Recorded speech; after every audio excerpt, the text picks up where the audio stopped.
মোক আৰু এটা প্ৰশ্ন বহুতে সুধি আছে যে পিজিটি আৰু গ্ৰেজুৱেট টিচাৰৰ পৰীক্ষাৰ ৰিজাল্ট কেতিয়া দিব।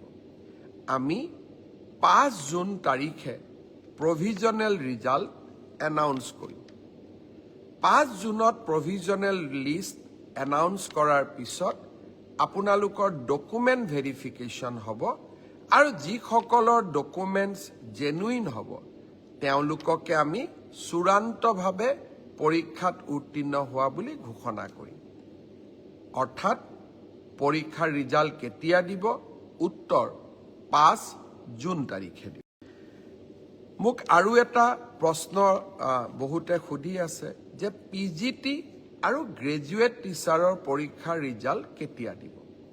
আমি 5 জুন তাৰিখে প্ৰভিজনেল ৰিজাল্ট এনাউন্স কৰিম। 5 জুনত প্ৰভিজনেল লিষ্ট এনাউন্স কৰাৰ পিছত আপোনালোকৰ ডকুমেণ্ট ভেৰিফিকেশ্যন হ'ব আৰু যিসকলৰ ডকুমেণ্টছ জেনুইন হ'ব তেওঁলোককে আমি চূড়ান্তভাৱে পৰীক্ষাত উত্তীৰ্ণ হোৱা বুলি ঘোষণা কৰিম। অৰ্থাৎ পৰীক্ষাৰ ৰিজাল্ট কেতিয়া দিব? উত্তৰ 5 জুন তাৰিখে দিব। মোক আৰু এটা প্ৰশ্ন বহুতে সুধি আছে যে পিজিটি আৰু গ্ৰেজুৱেট টিচাৰৰ পৰীক্ষাৰ ৰিজাল্ট কেতিয়া দিব। আমি 5 জুন তাৰিখে প্ৰভিজনেল ৰিজাল্ট এনাউন্স কৰিম। 5 জুনত প্ৰভিজনেল লিষ্ট এনাউন্স কৰাৰ পিছত আপোনালোকৰ ডকুমেণ্ট ভেৰিফিকেশ্যন হ'ব আৰু যিসকলৰ ডকুমেণ্টছ জেনুইন হ'ব তেওঁলোককে আমি চূড়ান্তভাৱে পৰীক্ষাত উত্তীৰ্ণ হোৱা বুলি ঘোষণা কৰিম। অৰ্থাৎ পৰীক্ষাৰ ৰিজাল্ট কেতিয়া দিব? উত্তৰ 5 জুন তাৰিখে দিব। মোক আৰু এটা প্ৰশ্ন বহুতে সুধি আছে যে পিজিটি আৰু গ্ৰেজুৱেট টিচাৰৰ পৰীক্ষাৰ ৰিজাল্ট কেতিয়া দিব। আমি 5 জুন তাৰিখে প্ৰভিজনেল ৰিজাল্ট এনাউন্স কৰিম।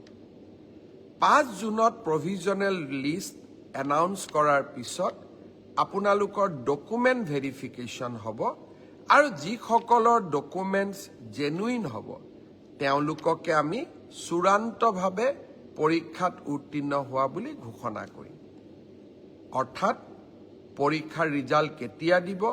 উত্তৰ 5 জুন তাৰিখে দিব। মোক আৰু এটা প্ৰশ্ন বহুতে সুধি আছে যে পিজিটি আৰু গ্ৰেজুৱেট টিচাৰৰ পৰীক্ষাৰ ৰিজাল্ট কেতিয়া দিব। আমি 5 জুন তাৰিখে প্ৰভিজনেল ৰিজাল্ট এনাউন্স কৰিম। 5 জুনত প্ৰভিজনেল লিষ্ট এনাউন্স কৰাৰ পিছত আপোনালোকৰ ডকুমেণ্ট ভেৰিফিকেশ্যন হ'ব আৰু যিসকলৰ ডকুমেণ্টছ জেনুইন হ'ব তেওঁলোককে আমি চূড়ান্তভাৱে পৰীক্ষাত উত্তীৰ্ণ হোৱা বুলি ঘোষণা কৰিম।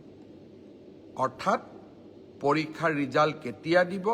উত্তৰ 5 জুন তাৰিখে দিব।